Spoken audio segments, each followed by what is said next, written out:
This is Red Velvet welcoming you to Lumberjillville's special episode celebrating Black History Month, where Mayor Aaron covers barrier-breaking accomplishments of these amazing women, plus a figure review. Women's wrestling lives here.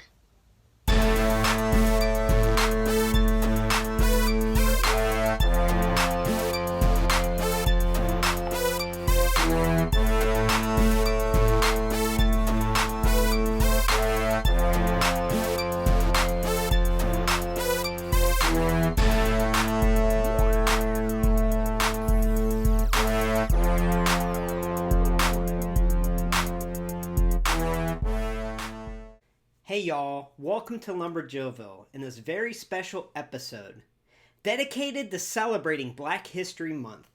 Now, there have been numerous Black women's wrestlers that have knocked down walls, broken down barriers, and really made a statement on this industry. And I wanted to talk about some of those today. Now, we are going to review Battle Pack 24, Naomi and Cameron, but before we do that, I wanted to list some of these accomplishments while showing their figures because it's pretty tremendous and pretty amazing some of the things that they've accomplished. So without further ado, let's get started. Jacqueline Moore became the first Black WWE Women's Champion, defeating Sable in 1998. She also won the Cruiserweight title, defeating Chavo Guerrero, which was a men's title at the time. She also became the very first Black woman inducted into the WWE Hall of Fame in 2016. Now, she is at the very top of my list as to who I want Mattel to make in figure form. Sasha Banks became the very first Black NXT Women's Champion on NXT TakeOver Rival on February 11th, 2015. Her legacy continues on today, where she is the current SmackDown Women's Champion at the time of this recording. Now, she's also ventured out to the Star Wars universe, appearing as Koska Reeves in Season 2 of The Mandalorian. And actually, a Koska Reeves figure has been announced for the future, so that's very exciting. Bianca Belair became the first Black woman to win the Women's Royal Rumble on January 31st, 2021. She is quickly becoming one of the top talents in all of WWE, and will be writing history as her career continues to grow. Now, I am very excited to follow her career, as she is truly one of the brightest stars in the business today. Brandy Rhodes became the first Black woman to hold an executive position at a professional wrestling company. She serves as AEW's Chief Brand Officer. She has also done it all in the business, spending time as a wrestler, valet, commentator, and even ring announcer. So for Black History Month, I really wanted to do something special and something a little unique. So on eBay, I came across this battle pack of Naomi and Cameron, and they were a strong, awesome tag team. And this really elevated both superstars. More so Naomi in the WWE, but Cameron still makes appearances today. So I'm really excited to get this battle pack, and I really want to get a closer look. So without further ado, let's dive in. Naomi and Cameron were a super talented team at the time of this release, known as the Funkadactyls. They had a cheer, dance-type gimmick that really showed off their charisma, honestly. But the highlight of this team was introducing us to two very talented wrestlers. I would attribute this team to putting on display both women's abilities, and was a huge factor in Naomi becoming a big star in the women's division. Unfortunately, this would be Cameron's first and only figure, but with her recent appearance on AEW, we can hope to see her back on TV regularly. So taking a closer look at the package, like I mentioned, what's cool about this is it's the first time in the line for both women. And as you know, Naomi will have many figures to come. Not as many as she should. She just had her first Elite, but that's beyond the point. So obviously, this really grabs your attention in the package because this disco ball. And we'll take this out, put it together, and see how it looks. But it kind of looks gaudy. Like, I think this 2-pack would be awesome displayed MOC if it didn't have this giant ball in the middle. But maybe that's just me. Either way, we're going to open it up. Now, turning it around, you can see just how much they thought about this team, honestly, because look at the other two battle packs in this line.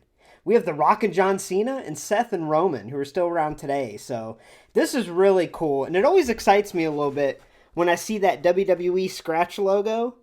So this is definitely a cool time. This coming out in 2013. So without further ado, let me open it up and let's get a closer look. Battle Pack Series 24, Naomi and Cameron, released in 2013. This attire is based on their appearance on the Great American Bash Barbecue segment on SmackDown that aired on July 3rd, 2012. This was Naomi's first figure and Cameron's first and only figure released. Y'all, let's start off with this disco ball because I'm cracking up. So, when you open it, it comes with instructions as to how to put it together. So basically, you just go boop right through the top there. And then you put these little pegs together. Gosh, I feel like I'm going to break it. Hold on. Then you squeeze it.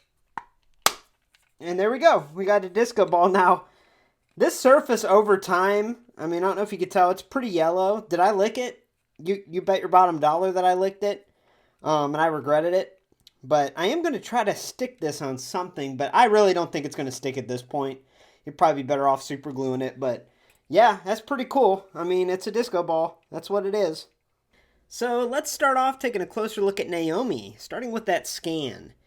So this definitely isn't her best scan, but it's not her worst in all actuality. Now, obviously, her Elite Series 78 is her best figure, and that was released in 2020. And we go back in time to 2013 for this figure, so it is what it is. I don't think it's that bad. And I like how she has that smiling expression. And also her hair mold is pretty cool. It's kind of parted with half of it going over her shoulder, half going down the back there. It's got a little curl molded to it. Now, obviously, the topic of discussion with this figure is the attire. This neon green really stands out. And even though the bottom kind of looks like a glow-in-the-dark type material, I tested it and it did not glow. So I don't know if that's aging or if it's just supposed to be a faded green. But either way, it's definitely a standout attire. And I love that her body mold is different than Cameron's. So there is a distinct difference between them. And that's very accurate. So looking up close down her arm, she has this molded piece that looks really cool. Kind of with the tassels molded on there. And then her top is mostly just painted on in the midsection and painted on in the upper extremity there. But it does have a little silver paint details and accents on there. Her lower extremity, what really stands out are these platform boots that are silver.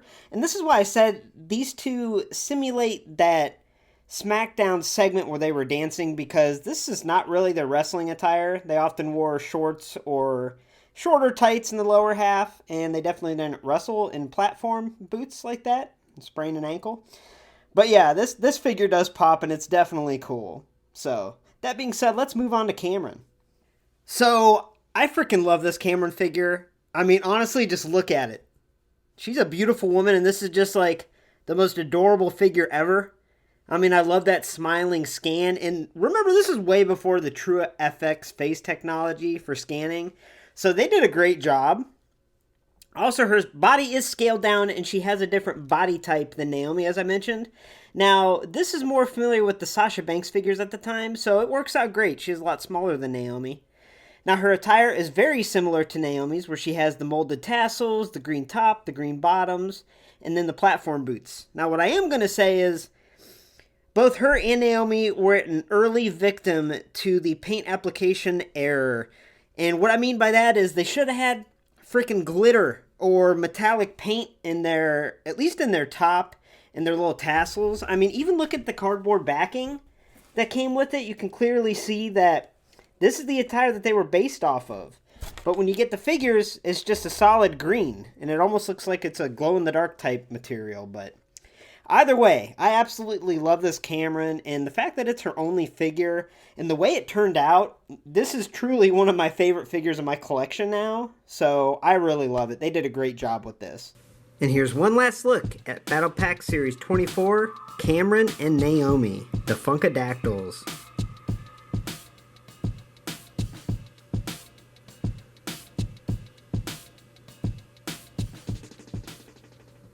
So this is usually the part of the review where I give an overall score. However, to me, I can't put a number on this battle pack. See, this is the first black women's tag team that we were able to purchase together. And these strong, beautiful, amazing women, all in their own right, make this battle pack truly priceless. So I would highly suggest you go out and try to find this.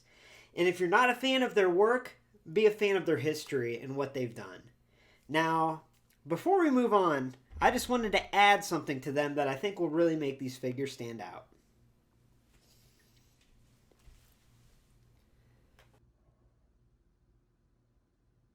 Thanks for stopping by Lumberjillville. Women's Wrestling lives here. And I hope you enjoyed today's special. I really wanted to do something to dedicate, something to show my admiration and love for Black History Month. And I really hope I at least did a little bit. So, that being said, with this month to celebrate, the best way to do that is to love each other and truly appreciate each other for who we are on the inside. Have a good night, y'all.